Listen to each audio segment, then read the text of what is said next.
don't mean anything, but thanks for listening. Yeah. Hello, everybody. Welcome to We Say Things, episode 71. My name is SUNSfan. Joining me is Cinderin, otherwise known as Cinderman. Greetings. Only to you, yes. Greetings. I think it's a Hello. good idea if you change your name permanently. I think it's better for your career as a whole. You can be a superhero in your own field. What's my superpower? Being late. Yeah, you are always late. That's not always. No, Just it's pretty much always. No. But that's okay, you know. Most people that watch this are not watching live, so they don't care what time you do it, Cinderin. And now you're also making it sound like I'm very late. Usually it's just like a minute or two. You're typically hours late, but, you know, okay. I'm willing to stay up till 4 a.m. to do this podcast. I'm a little bit more, you know, into this thing than you. It's more important for me. It means a lot. Understood. You will stay up until 5 a.m. every night anyway. Yeah, that's a coincidence. Okay, so yep. Patreon shout outs as usual. The In Bruges tier get a little shout out here. I'll start it out, Cinderin. Thank you to Cinderin, want to talk more about the NBA. Damn, I should have had you read this. TI in New Zealand. You messed up. I did mess it up as well. Why don't you say that one just so he can have satisfaction? I'll do the first half. Okay. Cinderin, want to talk more about the NBA. I don't. TI in New Zealand. Zan Xavier. SUNSfan Pudge Omega Lol. Nate Thicko01 Hamscroats. Bacon. No, not that bacon. The other bacon. Choking my pulsating beep while moonwalking into an NBA locker room. So the reason I was going to read these out is because I'm the one, believe it or not, that had to censor that. So please change your name. That went a little bit too far. A little too graphic for our sponsors, I would think, or lack thereof. Go ahead, Cinderin. See, this is why we can't have sponsors. It's because of the patrons. Ruining everything. Lick, Shark TM, Hoey998, Freshly Seasoned Goat Balls, Change Will Happen, Poop Feast 420, and the hooker who entered the NBA bubble. Well, there we go. We were just about to get sponsored. All right. Also, thank you to Ben. I don't think it was a hooker, by the way, but we can go down that road if we want. Ben Broomhead pronounces In Bruges as In Bruges. There Ben we go again. Jackson pronounces it correctly. My boy Dop. Ooh. All right. Usually you do this one. Hvidloi Chosnek Garlic. And then parentheses Team Broomhead. Thank you to Fane, Mr. _man as always. Ben Jackson is a known liar. Of course, Ben Broomhead pronounces In Bruges correctly, for he is tremendously and overwhelmingly cool. Pitch Black, Terry Tip, Wooden Aftertaste, Done Talk, The Coward, Dyslexic Lawyer, Anonymous, and last but not least, our friend Ronnie Keel, who, by the way, told me it was perfectly fine that he was last Cinder, and he's not sad at all about it. That's good. Thank you so much. Now, before we get started with the Dota content, I'm going to start a new segment, Cinderin, in the intro area, which is now, where it's not going to be every week. It's whenever I feel the need. SUNSfan recommends something. So normally, this is how it was going to go. I was going to recommend stuff to you at the end of episodes, which it started with In Bruges, and we just never got past the first one, right? It's just a continuing fucking question every week, which will never be answered in the way that I want. So I figured I would do a SUNSfan recommends and then just anything that I'm reading, watching, whatever, for the general public, and it's not for Cinder. I do not recommend anything else for Cinder other than In Bruges. Okay, I just want to make that clear. So today, this is an interesting one, because as you guys may or may not know, I'm not big into animation, as in, like, if you watch a Pixar animation or a cartoon. It's not that I don't like them, but I will typically not take the time, like spend the extra time to watch an entire season of something or a movie or whatever, unless Nikki forces me. So Nikki started watching a show, and I was kind of watching an episode here and there. I was like, eh. And after a while, I watched all 3 seasons, and it's kind of old. And of course, I've heard of it before, and it was actually incredible. A lot of people think I'm stupid for not having watched this before. Avatar: The Last Airbender. Have you heard of it, Cinder? I'm sure you've heard of it. Have you seen it? Not that I care. What?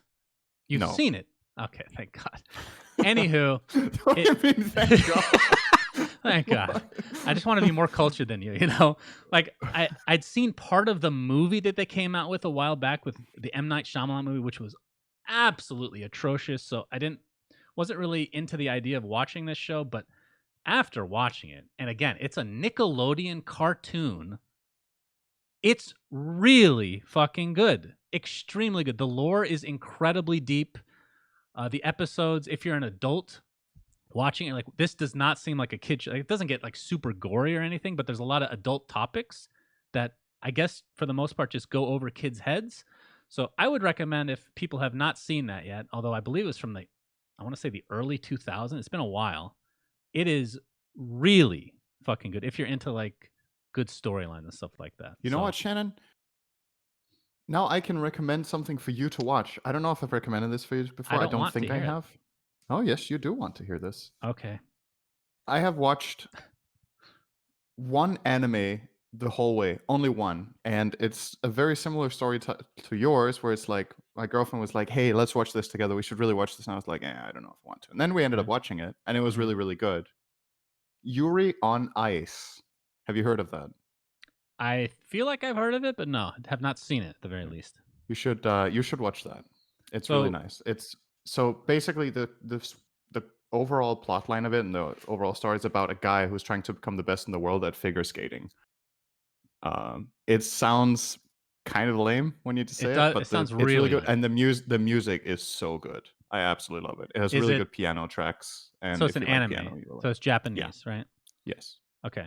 So I think it's Japanese. So I assumed that the Avatar: The Last Airbender was Japanese or anime or something. It's American. Like at first I was watching, like this is pretty good dubbing, like voice acting for like a dub, but it's originally English, which kind of blew my mind. But for anime, Nikki forces me to watch stuff occasionally. Usually I don't like it.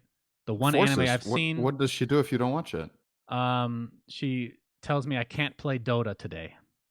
Okay, I don't know. Damn. She complains for weeks until I finally succumb to it. I'm like, all right, I'll watch I can one relate episode. to complaining. Forcing something else. Yeah, true. It's a different kind of. It's a very you plant the seed early on and eventually it grows into something. But SAO, I liked the first season of. The rest was garbage. And Attack on Titan is okay.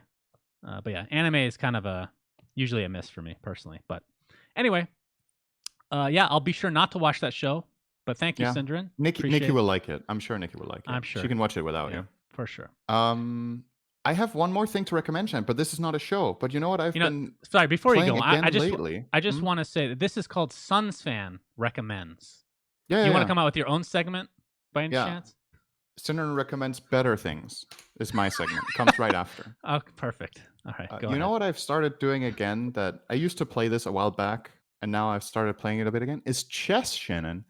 It's really nice to play chess. And on the different online pages of chess, something that I actually play more than the game itself, I play the puzzles. It's actually very nice. You should try that. Puzzles? What kind of puzzles? So it gives you a board that's in a specific game state, and you need to figure out what the best following moves is for one of the players. And the way it determines what the best moves are is based on the best chess computer in the world called Stockfish. So it calculates like forward many turns, and you need to figure out what is the best possible play this player can make. And it's got like an elo system similar to if you play the game itself, so the puzzles increase in difficulty as you get better. It's a really nice like brain game to just sit with for half an hour or an hour. And if you play it right before bed, your brain is racing and you can't sleep, so I can recommend that if you want to stay awake. So excellent. Thank you. Yes, I have trouble enough sleeping as it is.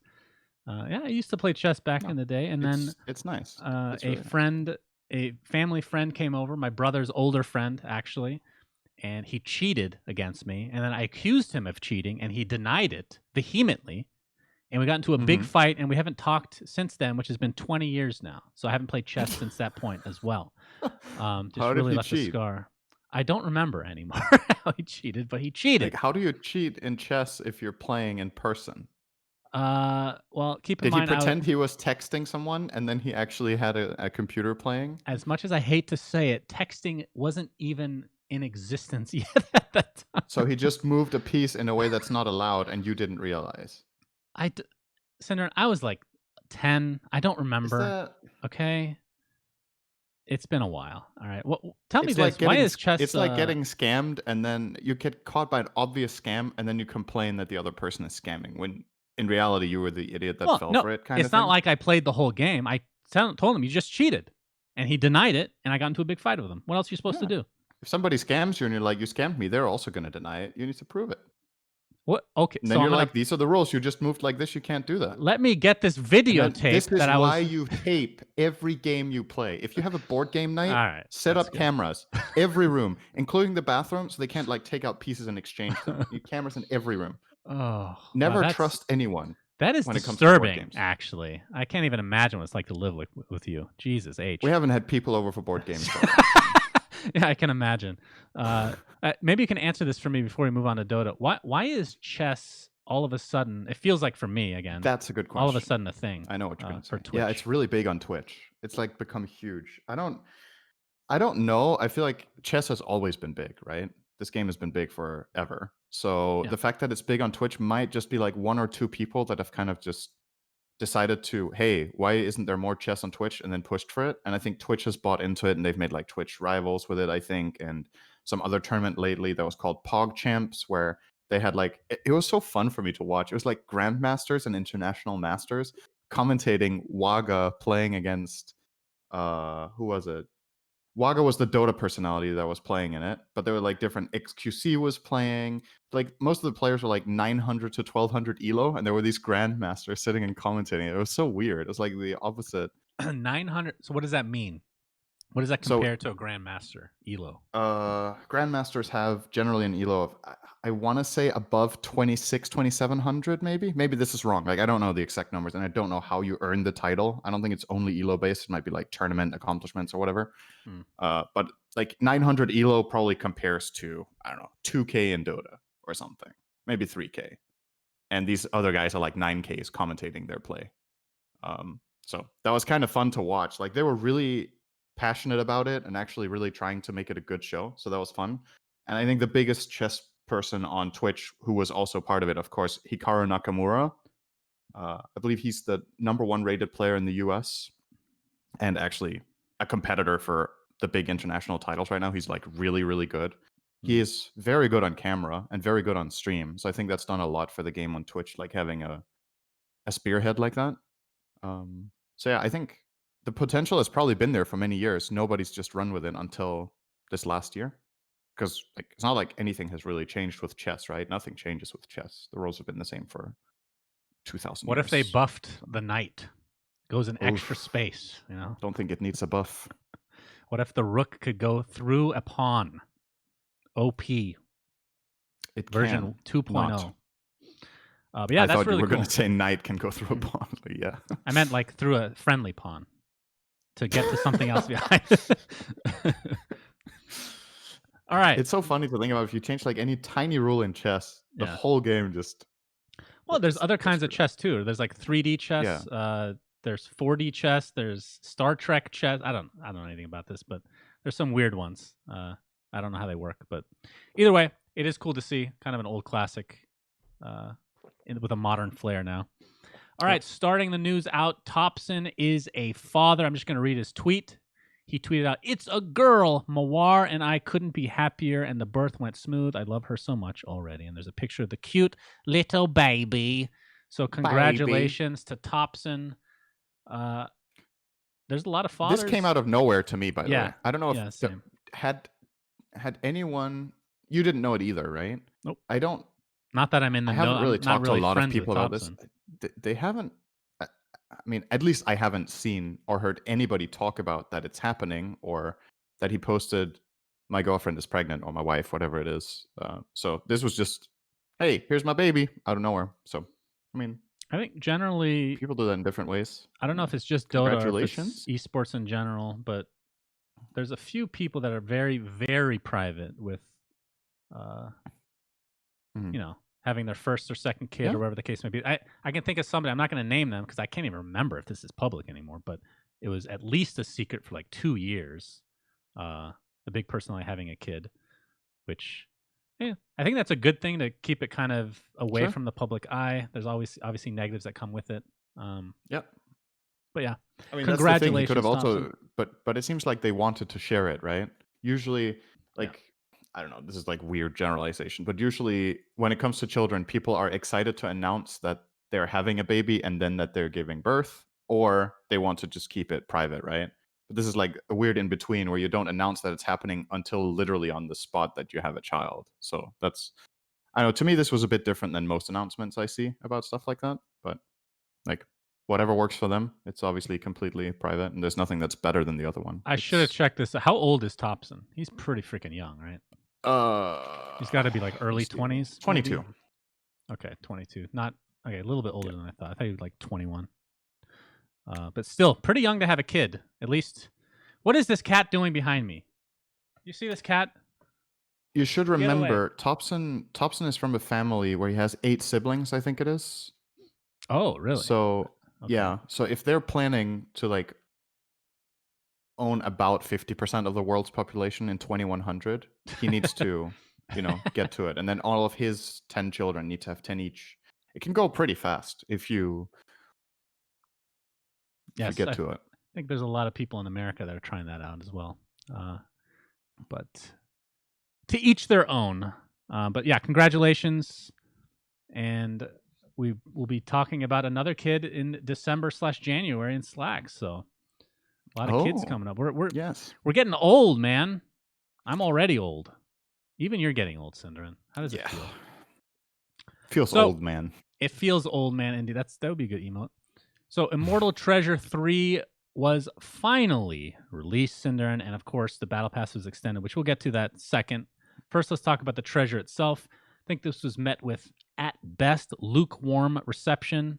Um, Mm. I gave it a 3.5, so I'd say slightly better than average out of 5, that is. Yeah, Um, I think Mainly that's fair. because there's 3 ultimates that get changed, which is Clockwork, Pugna, and Tree, I believe are the 3 only ones. And what Yes, were I your think you're right. thoughts on this chest? I think most people had more of a negative response than anything from what I saw. I think the ultra rare is super nice. That's the Phoenix one. So they Oh, definitely chose the wow. right set to make the ultra rare. Holy shit, really? I You think don't it's you don't like that? literally the worst ultra rare I've ever seen, actually. I really like, but maybe I'm biased because I like Phoenix. So like objectively speaking, compared to other ultra rares, I can see where you're coming from.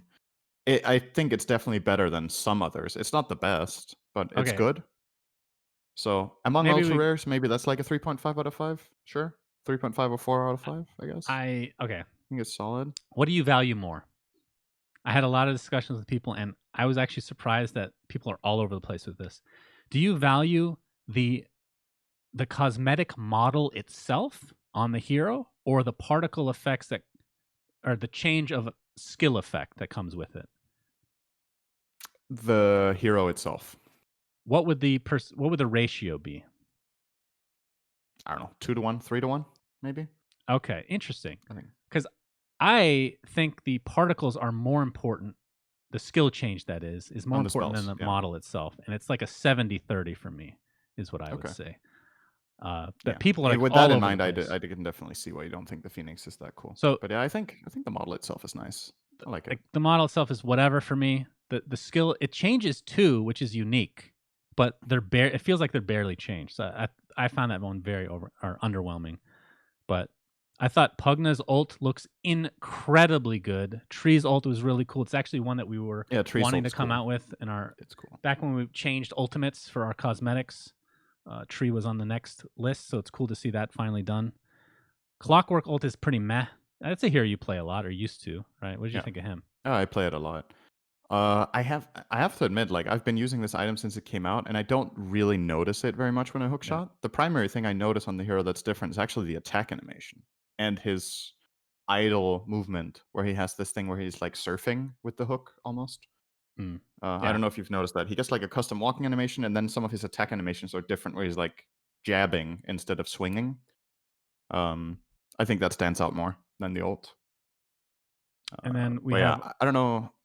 You know, there's this trend that's happening in Dota right now that I don't like so much, which is these like giga headpieces um, that are just they're just huge, you know. And I know why they're doing it because when you look at the model from top down, that's how it becomes easier to see and actually do stuff. And this Pugna one is obviously a reference to Bruno at I don't remember which TI it was with the crystal ball. Mm-hmm. It's kind of the same headpiece. So I can definitely appreciate all those things. And for me, it would be cooler if this was like a one-off. But there's starting to be all these like really big headpieces. The Treant one kind of falls into the same category, like these huge antlers or whatever you want to call them. Um, but outside of that, in this chest, both the Lich and Oracle, I think, are kept in a reasonable. Lich is also kind of big, but It's a pretty big uh, headpiece. yeah. But the Oracle one I think is really nice. I actually really think it fits the hero, and I love the color scheme of that one. So that is probably my favorite outside of the Phoenix. Is probably the Oracle one, just for the cosmetic. And the coolest effect is either Treant's ulti or the Lich Gaze. I Yeah. think the Lich I would Gaze is say actually pretty it's good. between Pugna and Lich for me. Yeah, the Sinister Gaze effect is really good. Oracle's is Purifying Flame is a bit underwhelming, but again, it's Purifying Flame, so it's not like you're going to get much out of it anyway. Yeah, why And choose then, that spell though? I mean, I think does Fate's Edict have one yet? I'm trying to remember how many Immortals the hero Oh, you mean has. which ones have already been made custom? Yeah. It's possible it's the only one that's. There's a I mean, custom ulti one. no, Which one is that on? there's definitely no False Promise yet, which That's like his they most could make iconic spell. something. Maybe they don't want to change that because of how, but they've changed everything else, right? So They're gonna change everything. yeah. Gyro's homing missile, it crawls now, which I don't know. I didn't really have a strong opinion one way or the other.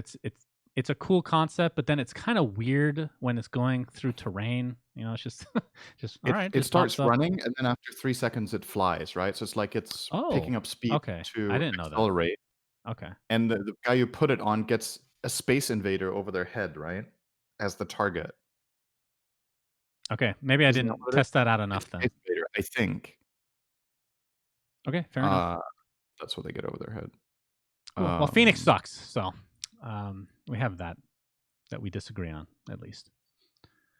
So with the chest, of course, the battle pass was officially extended. I'm gonna read it off exactly. The battle pass will be extended 3 more weeks until October 9th, with the results of the Arcana vote revealed at that time. Hint: it's a purple melee carry that can cross distances with ease. During this final stretch, each battle pass owner can purchase up to 2 bundles, 60 levels at 30% discount. So if people wanted a few more levels or even a shit ton of levels for pretty cheap, now is definitely the time. yep. I did not upgrade. I'm going to say this every time. I don't want anything out of the Battle Pass this year for whatever reason. Just none of it speaks to me.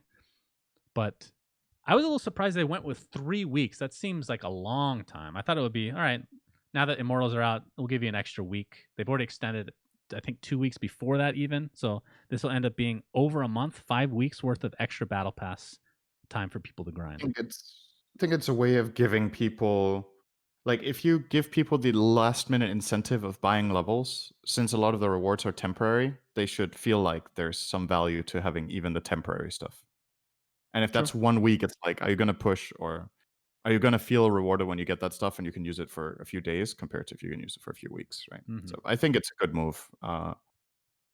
Yeah, I I'm kind of in the same boat as you. I haven't used the offer. The only thing I would really be using it for is either if I wanted to push for the Aegis or if I wanted to try to get the Phoenix Ultra Rare, which I was lucky enough to have gifted. And if I get it, I'm supposed to trade it back, but I don't know if I will get it. Wait, Like the what? odds on that, if you're, I was sitting down and I was just looking at it, and if you're specifically buying levels only for the purpose of getting an ultra rare that has like less than 4% or whatever per treasure, the value, like the return on investment is you need to really like that set or it needs to be really expensive, What is basically. your level? 700 something, I think. Well, Yeah. obviously you're not going to spend money leveling it up now. What's the point of Well, that? that's what I'm saying. That's only if I wanted the Phoenix or if I wanted the Aegis, right? Then I could buy the I'm bundles sitting on and level 700, but I didn't feel I needed to upgrade any further. Meanwhile, I'm on 160 or whatever I'm at. oh wait, you didn't get any of the Immortals or sorry, the Arcanas. No Arcanas. Not interested, Cinderin. You I'm telling have you. to get QoP. It's the I don't. best set they've ever made. Well, I disagree. I think it's the second best, but I don't play the hero at all. Oh, you So think Windranger is the best? Right. That's true. yes, and I also don't play Wind Ranger. I mean, I don't play any of them. So Fair enough. other than Pudge, but again, I we've definitely been over wanted this that before. was when I went into the battle pass, I was like, I want to get Windranger. And that was like the end of what I wanted. And the rest of the levels have honestly just come on top from like playing or Mm. yeah, just getting levels passively. It's so hard to gauge where you're gonna end up, right?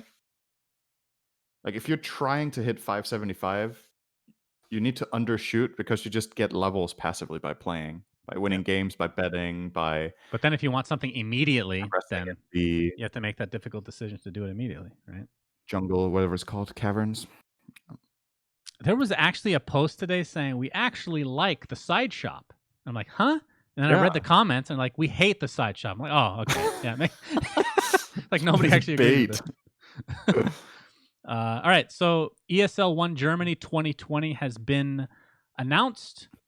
The Europe/CIS region will be October 5th to November 1st. Prize money $400,000. Right now, the teams that are invited are Secret, OG, Nigma, Liquid, Alliance, NIP. By the way, I noticed that we say NIP, right? I say an IP. Oh, I feel like, am I the only person that says NIP? I feel like Yeah. Dota people say NIP. Is that wrong? I will definitely say an IP. That's fine for you to say But it. you're not the only one. You're not the only one, I think. Okay, because in Counter-Strike and Valorant, But that's why we're not everyone getting says NIP. Everyone. I've just been saying NIP forever. That's because they are sponsored in those games. Also, VP, Navi, Viking.gg, Hellraisers, Flight of Moon, and what's Misery's team called again? I just see the Men. face. 5 men, and then 4 qualifier spots to follow. There's actually some hot, fresh news right now, Shannon. Ooh, spicy. Which is Navi, 18 minutes ago, announced that they signed Fly to Moon's roster for ESL One Germany. Which means, I guess there's another team spot because you just said both Navi and Fly to Moon are going. Well, does it say what they're doing with Navi, the original? That's the question. Like, what are they going to do with that spot? I mean, they could have 2 teams, right? Because this isn't an official I don't know Valve if event. ESL... Yeah, they could. I don't know if ESL is going to allow that because of, like, worries about match fixing or, stuff like that. Like, tournaments...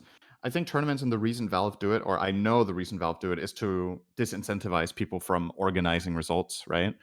And even in a tournament of this scale, 400 grand, you could always worry that in games that don't matter, for example, in a group stage or whatnot, that 2 teams can just organize the result because both orgs can benefit from it somehow, or if one team can progress in the tournament and the other one can't, that they lose on purpose, blah, blah, blah. There's always those worries. I'm not saying the teams are doing it, but a lot of the times it just feels better to eliminate the possibility, right? That an organization can do that. I remember, I think it was 1TI actually, and it was after that one that Valve made the rule. Alliance was playing against EG, and there was so much speculation going into that game that one team was going to lose on purpose to the other one to give them a better seed, right? Which and it's just, it just sucks, Yeah, that the speculation is going to be there. I think for that one in particular, like for it was anybody not that's the case. everybody that's in the know knows for like 100%. There's no way that was a thing.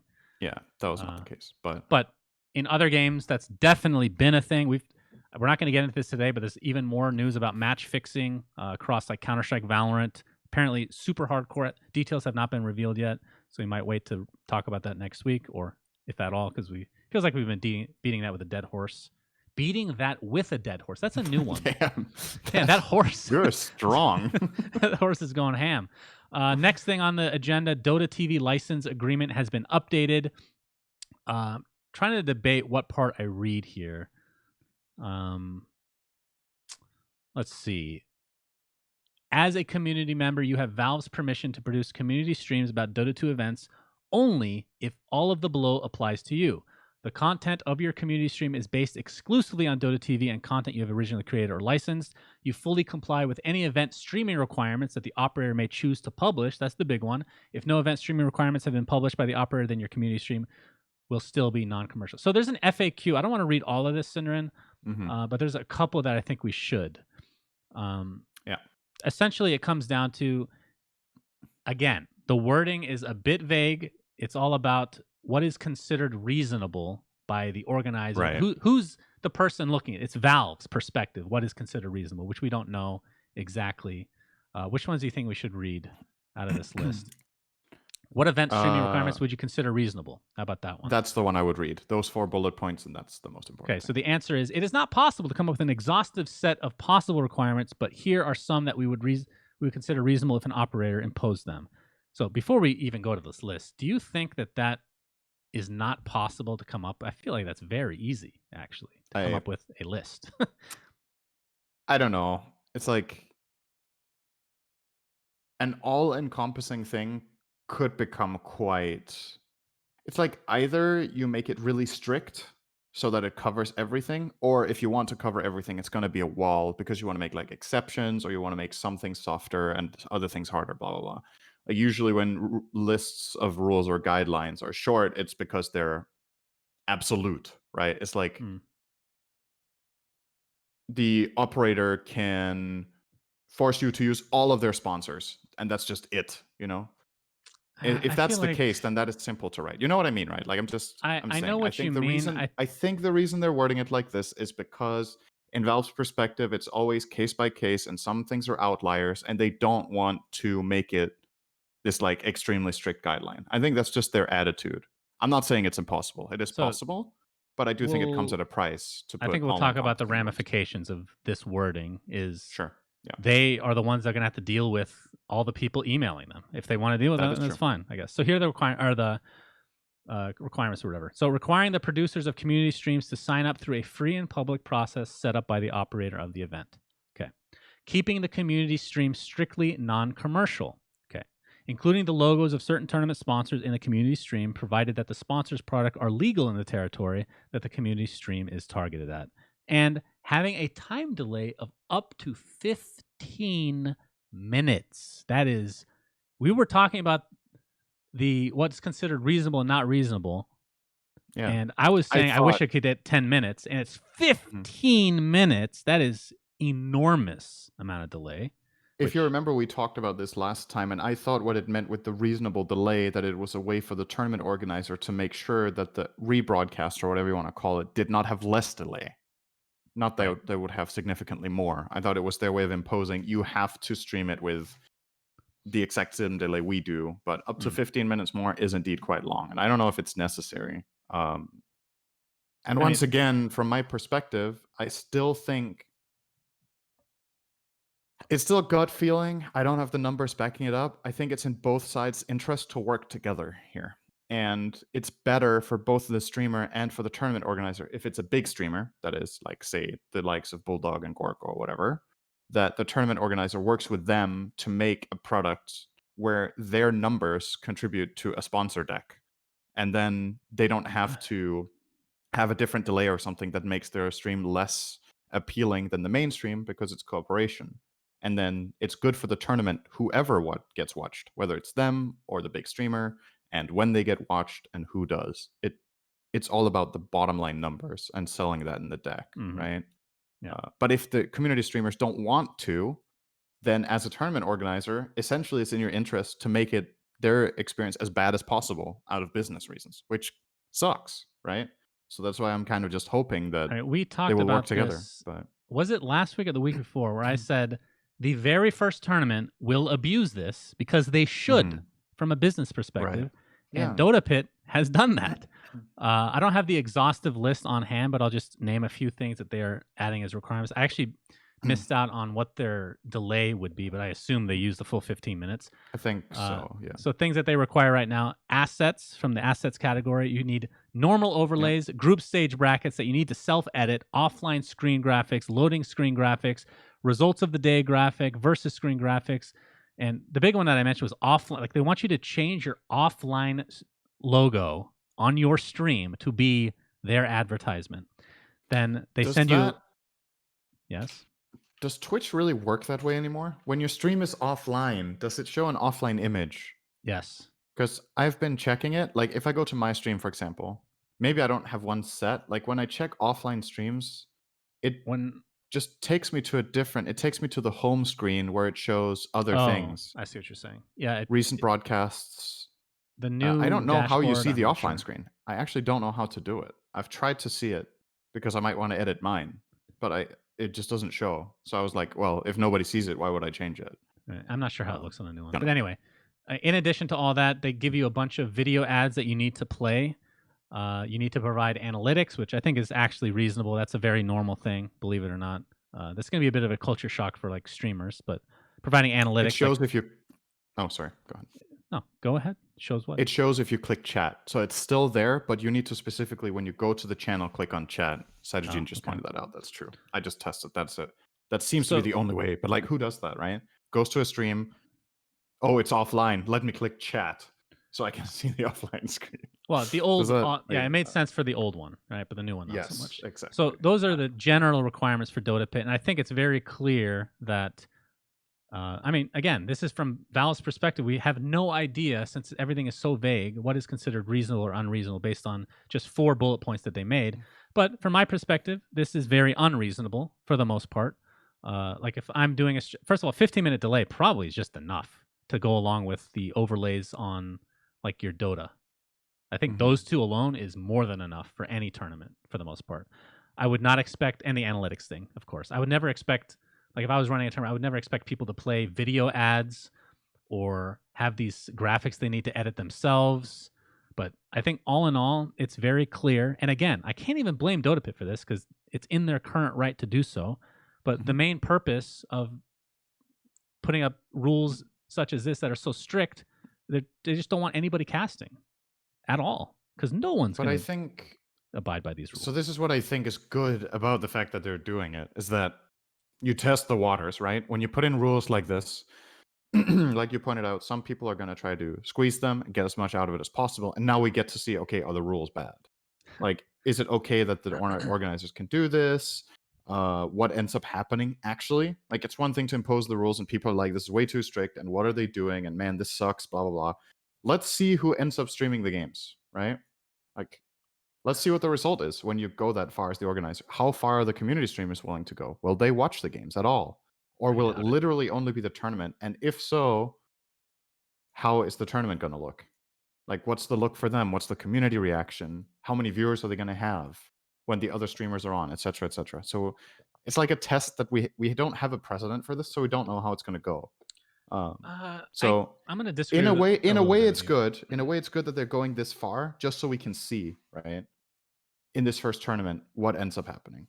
Because they Yeah, could have but also taken a soft approach and taken everybody on board, and then, yeah, it looks fine. And then in a year, when tournaments start really tightening their rules, then suddenly it's bad. Why not find out early, right? that So the I'm not problem saying they're is doing the community a you're favor. They're doing it in their own interest, of the problem is course. you're not But really trying you're not finding the true result of these rules because the rules are so vague. Like you're seeing the most extreme that's restrictions what I being meant. put, right? Yes. Which of course is going to be blowback, and now there's going to be like a bunch of viewers of certain streamers that are going to bombard Dota Pit now as a result. So it's probably a net negative for them for sure.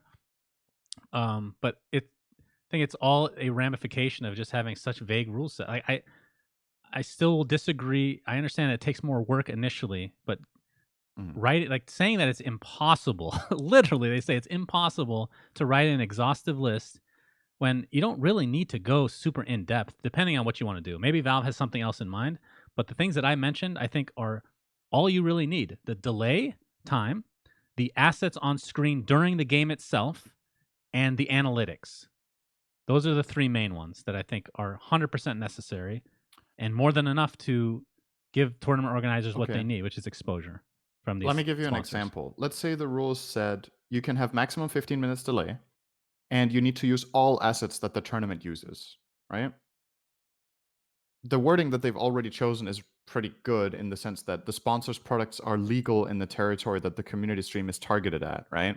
Right. So, for example, in some countries, certain beverages or certain like gambling or whatever could be illegal or whatever it is.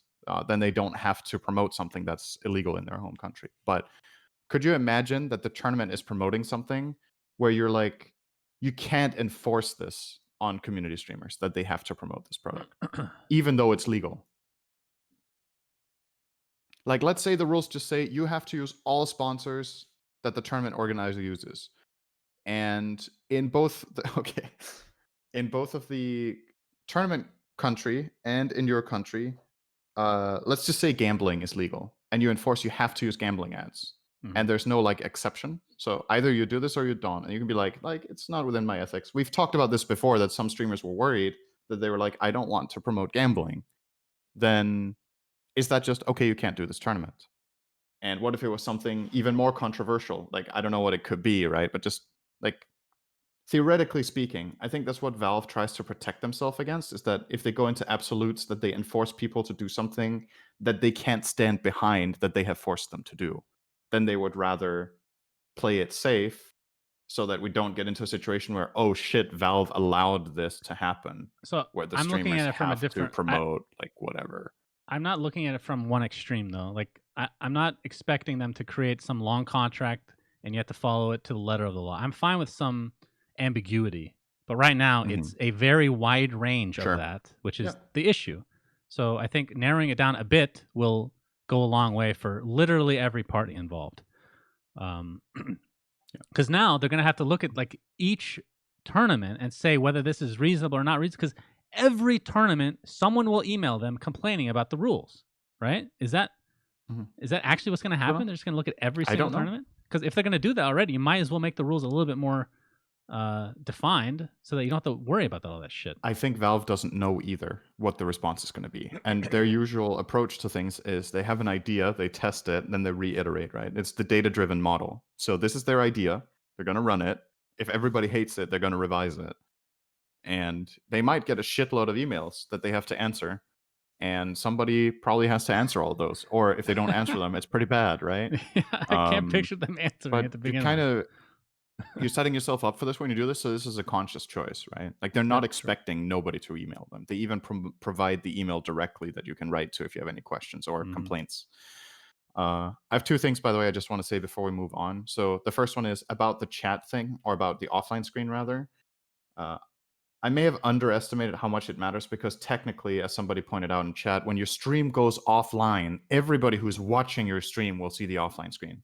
So let's say Gorgor Bulldog or whatever was casting a game and they had 10K viewers, they go offline. Now everybody who was AFK and comes back will see that tournament. So it actually, it has value to have an offline screen like that. It's not just when you go to the channel while it's offline. It Mm. shows for everybody when you go off. But I would imagine most tournaments will have in their requirements that if you go offline, you host our stream. I don't know if they can do that within terms of service with Twitch, though. I actually think that's not allowed. So maybe they can't do that. Yeah, not sure. I know for a fact that hosting as a commercial service is not allowed by Twitch guidelines. You can't pay people to host your stream. That's against TOS. Uh, as far as I'm aware, unless they changed that, I seem to remember hearing about that a couple years back. The other thing that I wanted to mention was about Valve's guidelines, where it says keeping the community stream strictly non-commercial. Do you do you find this a simple rule? I find it a bit complex. When is a stream commercial? Does this mean I am casting a game in their tournament? Do I have to switch off all subscriptions, donations, Wow. even follows are technically commercial because when people follow your stream, it generates more revenue. So for you to watch that game is Right. inherently commercial because it's content. Like, what does non-commercial mean? I mean, Does it mean you can't display it? Does it mean you can't allow it? Or like what? that's kind of the problem. It's up for That's interpretation, but I mean, the way that I originally read it just means if you have a sponsor, a streaming yeah. sponsor, you can't show it. That's the But way I read it. But you're you right. can show subscription alerts, for example. I would assume That's commercial, right? People subscribe for your content, and your current content is watching the tournament. That's commercial, isn't it? right. Like, oh, Technically, yes. No, I understand what you're saying. I don't think that's what it means. But again, you could argue then one that way or the should other be because it's not specified, right? clear, right? Yeah. Yeah. So again, this is like the vagueness here that kind of. That would be I think this that this would is be really probably a bad. legitimate concern for some streamers when they read this line. They're like, okay, is it commercial if I abide to all the tournament's rules and I do everything they want me to, but I can't even get the usual resubscriptions that I normally get on my stream because that is considered commercial. then this is like a killer for every streamer that's big. Then if you I can't mean, have people based on subscribe, Dota Pit's current requirements, it's already a killer. But yes, I agree that would make it even worse.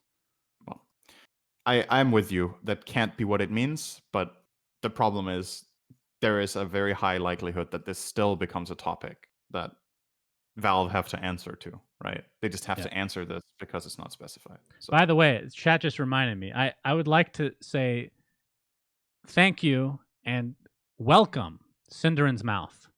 It has been 71 episodes, and we finally get to glimpse at that beautiful hole in your face. So have I had thank you, this mic Cinderin. since the start? Yeah, I guess I have. Probably. I don't know. You were just too lazy to move to your side. I don't understand what happened. I probably used my headset, didn't I? I actually don't remember. It's a long time ago. Well, congratulations. It's a real Hopefully. treat. You Uh, love the mouth. Next thing on Gelicht CIS Reshuffle. I'm literally just going to read a Reddit thread right now. These are all rumors of shuffling within the CIS region. ILTW will leave VIP. Or VP? VIP? What am I thinking? That used to be an incredible mode back in the Half-Life days for anybody that's played. You'd play as a VIP, and people would have to protect you, and you have to get to another side of the map, and the other team is supposed to kill the VIP, and the VIP only has a pistol. Have no idea why that's never been remade into another game, because that was such a cool mod. Somebody make that game, please. I will play it. You have one player that will play it. Oh, you can Anyway, be the VIP. Back to VIP, aka Virtus Pro. Ramses will be position 1, apparently. No 1, 2, Resolution 3, Zayak 4, and Solo 5 is the rumor. VPP. So Ramses out of EG2. Yes. Back to VP. Back home. VPP. New players are GPK from Gambit and Ilias from Na'Vi, which we know that is Na'Vi is probably not a thing anymore, as they will become what is their name? Flight of Moon. Also, Team Spirit's new squad is Yataro, MLG winner, Collapse, So Bad, and Mipushka. And Suneko joins Gambit to build a new team. I missed one, actually. What team is this? FN, ILTW, and Afterlife are joining Na'Vi, which, again, is maybe not Yeah, Na'Vi I don't know anymore. what's going on now. And I don't know how good these rumors are, like how trustworthy they are. It could be complete bullshit. Yeah. I don't know. What I think as far as the region goes is if Na'Vi is shuffling, Ilias, I think, impressed a lot of people on the 5, so I think he will find a good team. So this VPP thing seems possible. GPK is probably the best talent in the region right now. In some people's minds, he is the standout player right now. So for Prodigy for picking him up makes a lot of sense. And yeah, Ramsey's coming back to VP. Could be because of multiple reasons and could just be false, right? We don't know if this is true or not. But obviously, I think for VP, this would be really good. I think he was a pretty big driving force in their success, and I think it's hard to see it until it's gone. I think my impression of Ramses versus ILTW in this team is that Ramses takes more charge and calls more accurately what he wants in the game. That would be my guess, and that's what they maybe feel like they're lacking a bit. Is that more vocal carry player? Not to say LTW doesn't call, because he does. But I think maybe Ramses has like a 1-up there. And if he wants to go back to Russia to play there, I believe the contracts with EG expired or something. So, because usually the players sign until next TI, right? Yeah. And this is when TI would be over. So the contract would end maybe September 1st or something. So yes, then I was going to bring up EG, since a lot of people listening will be more interested in that than anything. What is this potential? Again, these are all rumors, but let's say the contract thing is true. So Ramses would no longer be there. Abed has not been playing with him anyway, so he's probably not on there either. So that leaves Arteezy, Crit, and Fly. Crit, is he even in the US right now? Don't think so. I think he's at home in Denmark. I'm guessing. And then Fly, I don't know, is he also not in the US? Don't know. Arteezy is the only one that's NA, like, normally. So the whole roster is up in the air. Fly lives in the US, right? Or in Canada. Oh, that's right, yeah. He lives in Canada. But he's from Israel, right? Yeah. That's how it is. He's like dual citizenship, I think. So roster's pretty much, I mean, not only their roster, but maybe the reason that they're not even going to have a roster for the foreseeable future is because there's nothing in Dota anyway, right? You have ESL, Which, yeah, it's an online tournament. It's 400K. It is considerable. It's EU. So, wait, did we even mention them? Does EG, were they on that list? I Which gotta look list? again. The ESL. ESL? Yeah. Don't think so. No, they're not on the No, list. they're not playing. So we're assuming that they did not accept an invite, which means that they won't be in EU, right? There's nothing in NA. So EG's roster might just be like on hold for a long time. There's some speculation right now that if this Ramses rumor is true, they could be getting Ice Ice Ice because Ice Ice Ice was open to playing in another region and he has left Fnatic. Right? But he'd have to come to the US, right? Yeah. During these times. Yeah, well, these times, everyone might just lie low for a month or 2 or 3, right? Like, true. Just wait. If you're not in the ESL One tournament, and I think there's one other tournament going on, smaller scale, then, or during that time rather, there might be one other event or something. How do you think Ice Ice Ice would be on EG? Let's just assume Abed is not. Again, I don't have details, but Abed, I would be surprised considering he hasn't been playing with them at all recently. Is even on the roster. I think he might stay. Okay, if he does, that's great. He's a really good talent, obviously, but it's the offlane position, which is what Ramses was playing. Which again, that was really random, but he's going to be back to position 1, I believe, with VP. So Ice Ice Ice offlane, obviously that's a fit, but personality and whatnot. Do you think that would be a good thing for him or EG? I think so. What I don't know about EG, I think one of their biggest Achilles heel from my perspective to go from third to first in tournaments is predictability in drafting. And I don't know if that's because of, like, I don't want to point any fingers and be like, this is the guy who's the reason, or this is the guy, or whatever. Like, however they're running the team seems to make their drafts a bit too flat, is what I want to say. That's where a player like Ice Ice Ice is awesome, because his hero pool is literally everything. He plays, I don't know. I can't think of a hero this guy can't play. So if you want to diversify your drafting, he's a very powerful player to have because he can play farm intensive, he can play super active, he can play all the quirky and weird heroes. I think Ramses as offlane was a bit more limited in that sense, because the way they played him was a little bit more monotonous, I want to say. But that's not necessarily a player problem. That might be a management problem with how they're assigning their players roles and their like ideology about the game, where EG was just too easy to read, I think, for the absolute best of the best. Like, in terms of individual skill, I wouldn't say EG weren't in reach of getting into finals and winning them more often than they have in general. So don't know if it's Fly and Bulba that are being a bit too conservative, or if the players don't feel comfortable trying way too much crazy stuff and they're actually trying for it, like whatever it is. But that's where I think the big move needs to be for them to really get to that like top echelon in tournaments. Well, then Ice Ice Ice should help. So just he's a great fit for that, at least. Yeah, I think so.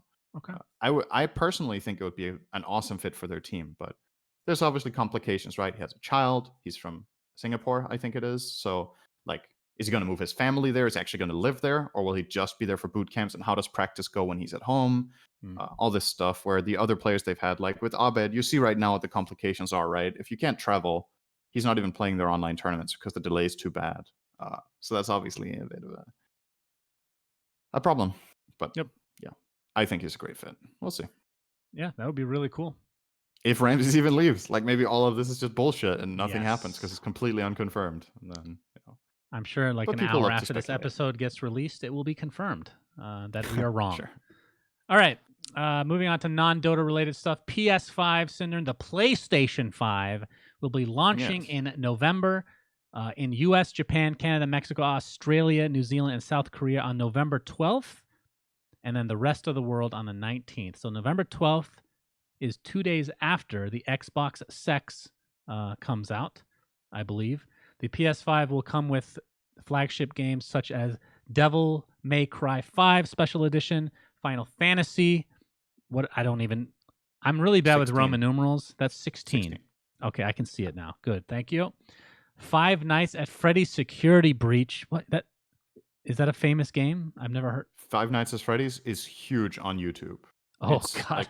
It's a I just aged myself so bad. Hogwarts Legacy. I haven't played it, no. Apparently a Harry Potter game, and a new God of War title, which is what got everybody Oh. excited. Although I'm not sure if that one will be on release. I think they said 2021 actually for that one. So yeah, PlayStation 5 is coming. If you had to choose one of the two, Cinderin, PS5 or the Xbox X, what would you choose? PS5. Why? Just because of the exclusives? I mean, first of all, I've never owned a console, actually. We've talked about this, right? Oh, well, that's not true. I've had Game Boys. That's actually the consoles I've had. I've never had a PlayStation. Uh, the Switch that we have at home and play on a lot is technically my girlfriend's, so it's not mine either. Have you played it? The Switch? Yeah. Yeah, loads. I play a lot on the Switch. I Oh. played on it way more than she did, but it's her Switch, so it's not I really mean, mine. that counts Whatever. as having a That counts, yeah. console. But I've But never had a PlayStation or an Xbox. I find PlayStation, I think, overall, on average, to have better games as far as I've seen. And I think I like the overall design and even the controller more, I would say. Okay, All so the things. I've had a lot of consoles. Okay, I'm going to list every console I've had based on memory Okay. alone. So first of all, I would agree that the PlayStation just seems like a more solid choice because Sony just does a better job in general. They get better exclusives on average.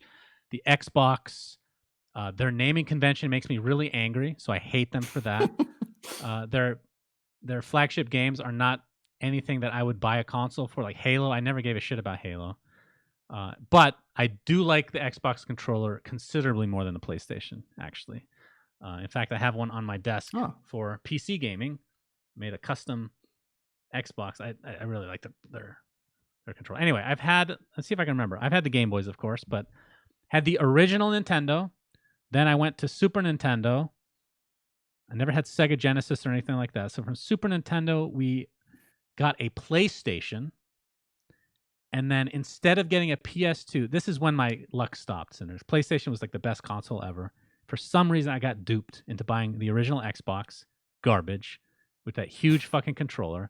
And then for some reason, I got the Xbox 360, also a terrible choice. And then for some reason, I didn't learn my lesson the second time. I got an Xbox One. Terrible fucking choice. Are you sure you aren't getting the Xbox again, just based on statistics at this point? I'm ready to PlayStation make is definitely the better choice. But I've had Xbox the last 3 times. So it must be better then. After the Xbox One took a shit on us, and the Kinect died within a year, we actually got a PlayStation 5 or 4. I wish I had the 5. And it's just, I don't like the UI personally, and the controller's not as good, but everything else is just infinitely better than the Xbox. So I don't think I'll get either of them, but we'll see what Nikki does. There are 2 versions of this, by the way. Is the only difference whether it has the drive or not? I think so. Yeah. So the one's So for you pay $100 for a Blu-ray drive. Yep. Basically. And all of the games are available digitally anyway. So this is just for people that like having the discs? Well, some people, like if you have a movie collection that's in Blu-ray, physical discs as well. Yeah, then you can watch movies on it. Yeah. Right. Okay. Otherwise, you have to rely on using Plex or something to that degree. But I believe, the hardware is going to be the same in both. I have no idea what this kind of stuff costs. Is that a good value proposition? $100 to be able to run Blu-rays? No. Or how much? A Blu-ray if you had player, to just buy a thing to run a Blu-ray, how much does that cost? Okay, so I haven't done this in a long time, but I know Blu-ray for like the PC drive, if you were to get a Blu-ray player that could also like do DVD-R read and write, it would be like $30. It's like super cheap. Super cheap. I don't know if that's changed recently, but for the PlayStation, things tend to not get more expensive over time in technology. Right. If it's the same technology, it tends to get cheaper over time. So I don't know why it would be $30 a year ago and now it's $60. That would just be random. And that's a DVD-R writer as well, which is not the case for the PlayStation. So I couldn't tell you. But in similar news, go ahead. Yeah, I just wanted to finish off on the PlayStation. There's one game that was announced for this that's obviously, or not obviously, but it's the one that piqued my interest the most. Susie was talking about whether we should get this console because of it, because it comes with, or it doesn't come with, but Demon's Souls is getting remade for this console. It's one of I think it's the first game in the Soulsborne series. So in the most famous one is Dark Souls, right? You've heard about that, but Demon's Souls is the first one. and apparently the remake looks incredible. Like, this is something that people have differing opinions on when it comes to remaking games. Some people are like, I'm just happy that the game comes on my console or my computer so I can play it again like I used to. And others are like, when games get remade, let's get them up to speed with what technology can really do. And supposedly this remake is like actually really good with the graphics and everything. Like, it looks sick. It supposedly runs really well. Uh, Whereas a lot of remakes, are a lot lazier. Like, let's say, for example, on the Nintendo Switch, when they re-released a lot of the old Mario games, it's a literal port. That's it. There's nothing changed. It's the exact same game, and they take the original retail price for it almost, which, is that really cool? Like, you copy the same game, it's 20 years old. Can you really ask for 40 euros for that? And then there's other games like Zelda Link's Awakening, where they remade the entire art style. And if you like that, that's great. And if you don't, then, but at least it's a remake, right? It's not a copy. And supposedly this Dark Demon Souls remake is sick. So I think that's another thing it has going for it. Cool. The other games, never played them. Devil May Cry, I think, is pretty big. Five Nights at Freddy's, I've definitely heard of, especially on YouTube. And then Final Fantasy is a big brand, right? So they've, like you said, they've got some really good titles. I don't God know, of which one do you think is War. bigger? Which one is bigger? Final So Fantasy we is have Devil easily the May Cry biggest. 5, Final Fantasy 16, Five Nights at Freddy's, Hogwarts Legacy, and God of War. Which Well, one do you think draws most people? Final Fantasy? Final Fantasy. Yeah. Okay.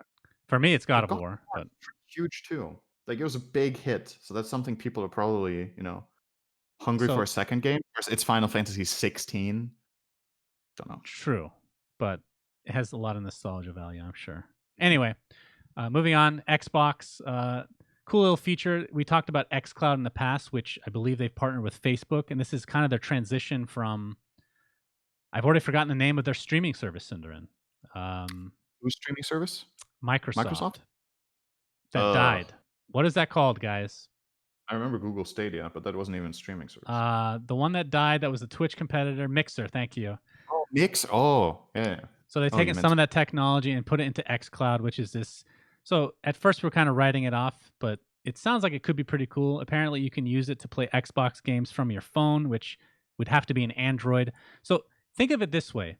You can play Xbox games from your Android phone. You can play apparently most of the Xbox sex games that are going to be coming out on your PC now. So this strategy of having your games being able playable on pretty much everything, not named Apple, is a really cool strategy. So that's one thing I will give Microsoft huge props for, because yeah, you're going to probably sell a lot less consoles as a result, but the games are what makes the money, right? And being able to play this on so many PCs now and phones, that's really, really good strategy. The thing I'm curious about is how big a fraction of the market wants to play their console games on the phone in general? Because, like, yes, the functionality is cool and it's awesome that they've made it, but how many people will actually use this? Like, let's say you own an Xbox and you have some games on your Xbox that you really like. Don't you want the Xbox experience of playing it on a full screen at home with your console on your couch rather than, I just love this game so much, I need to play it wherever I I don't go. think I you will need an. compromise I and don't play on think my you. playing on my phone screen, man. Like, most games will be so much worse. Like, let's be honest. It'll be True. so much worse to play on a phone than on your console at home. I'm not talking performance here. We're assuming if it's on this service that everything runs completely smoothly. So that's beside the point. But, like, take any beautiful new graphics game and you shove it into an Android instead of playing it on a 40-inch monitor at home. Like, isn't there just like a huge loss? All right, so I'm going to say two things. Number one, first of all, people will play games that are not better on a phone. PUBG Mobile is bigger than PUBG normal, Cinderin, so it happens. Number two, I don't think you even need an Xbox to use this. You need the Oh, Xbox gaming service and then the games. yes. Yeah, the Game Pass, right? Right. Okay, gotcha. Yeah, that's a totally different story because I then mean, it's suddenly a value proposition for people that don't want to buy the console, but then they can buy well, the that's pass. exactly what I'm saying. Like for me, I'm going to get Fable 100% when it comes out because I love that game. And you can play it on your PC. And Yeah. technically, I can play it on my phone if I have this Oh yeah, the thing. PC argument, I think for me, but again, that maybe that's because I'm a boomer, right? It's because, like, for me, playing it on PC instead of console is appealing, but playing it on phone instead of console is not. Like, there are moments where I'm on the road, I'm like, "Yeah, I wanna play something on my phone." I just don't know if I would pick up one of my big console, like, AA titles to put on my phone, though. But I might be in a minority there, or the segment is at least big enough that it matters. But with the pricing thing, that's huge, right? That you don't have to own the console. I don't know how much the console costs. It's like 300, 400, $400? 300, and 400, I think. So, uh, and the Game Pass was like, was it 25 a month? So that means if you don't buy the console, you can technically play on your phone with the Game Pass for almost 2 years without having the console, and it would have cost you Great the same, value. or on your computer. Mhm. And you have access to all the games, which also has value. So, yeah. Well, speaking of games, in addition to this, Microsoft has apparently acquired Bethesda, which, of course, you guys know from Elder Scrolls, Fallout, Doom. So the question now becomes, will those become exclusives on, well, based on their current strategy, I would assume that it's not going to be just Mhm. Xbox, but let's say Xbox and PC. But basically, it means you cannot get these games on PlayStation. That's kind of huge news, right? Because if you're Microsoft, that's what you're trying to do is deny Sony from getting exclusives. Because they have God of War, they have Final Fantasy, they have all these big name brands. Now you have Halo plus all this stuff from Bethesda. That's kind of big news.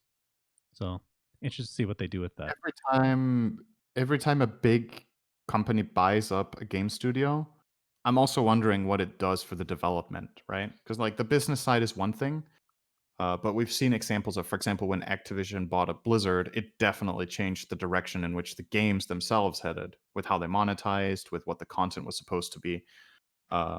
So it's not like exactly like Bethesda have been doing amazing lately anyway.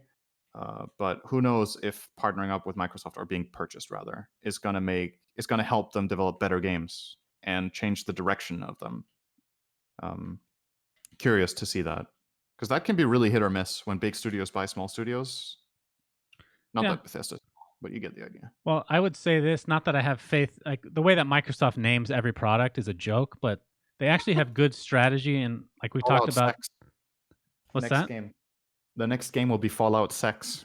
Yeah, it could very well be. But they have had a lot of The experience Elder Scrolls Online. having control of certain studios like Bungie, but I think Bungie actually separated from them. But then Microsoft still does Halo. But anyway, they have a lot of Hmm, experience with this, right? So I'm right. not mega worried about that. But final news of the night, which I thought this would be a fun topic, even though I know nothing about it, Cinderin. I saw this trailer. You guys should Google this, YouTube it, or whatever. Farming Simulator, which I have never watched or played in my life. I just watched this clip and then watched a little bit on YouTube and still didn't fully understand it. Has a $100,000 esports tournament, which And I it's find. concluded. Oh, it is. It's over. Okay. In the trailer, the finals was on 19th and 20th, right? Wasn't that what it said? Of September. I think the I, finals are finished. okay. Well, it's finished. I think so. I think that is so cool. Okay, so I'm gonna explain something and then you give me your thoughts. Mhm. So I've talked a lot of shit about Overwatch, right? When games come out and they just like force it into an esport, they feel like it's an esport. Like some of them it makes sense, but others not so much. And when you're gonna spend this much money making something an esport, I tend to think that's kind of overkill, and you should just let things grow organically. Farming Simulator has been, like, I don't know how many variations or versions they've come out with. This has been a game for a long time. This is Yeah. as organic of a rise for an esports tournament that I've seen, which I think it's super nerdy and weird, and I don't understand it, but at the same time, it's really cool, and I'm glad to see it. Although I didn't technically see it, so I don't really so I've never played these simulator games. I just have this image in my mind of how they play out, and I'm trying to imagine how you do exciting commentary in PvP in Farming Simulator. yeah, Because in that trailer, what you saw was like two different teams from different organizations that are playing at the same time.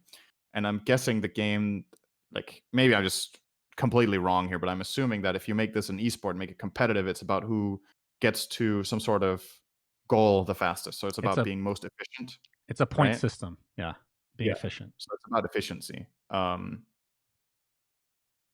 Like, either way, like, even if it doesn't appeal to us, like you said, it's cool. And I think it's this genre is so much bigger than a lot of people think. because these games, there's a reason they've made so many of them, and it's a demographic that esports hasn't really hit. Right, a lot of the people that play these games don't play the esport games. Now that this is an esport, that's obviously an exception, right? But Mm-hmm. there are so many people, like you hear all these stories about people who are farmers and then play farming simulator, or people who are bus drivers and then they play bus driver simulator or whatever as a game on the side, like whatever it is. I'm not saying it's obviously, it's funny and different. And again, it's good for gaming that the segments gets broadened, right? So the fact that this gets bigger is fun Imagine and the it's cool. sponsors for that. Like you have Yeah, Deere. Is that the famous? Is that what they're called? The green tractor type stuff. I figured that would be like a big sponsor potentially. But this actually reminds me. This is not a topic, John but Deere. what's that? John Deere. Oh yeah, John Deere. Yeah. But Flight Simulator recently came out, the new one, and even though it's not something that ever would appeal to me, when I watched a review on it, and I'm like, I kind of want to buy this game because that looks fucking awesome. And I could see Flight Simulator having similar type tournaments. But yeah, it's definitely cool, definitely different. So the more the merrier, Senator. There's no such thing as a cap to how many people can enjoy quote unquote esports. Mm-hmm.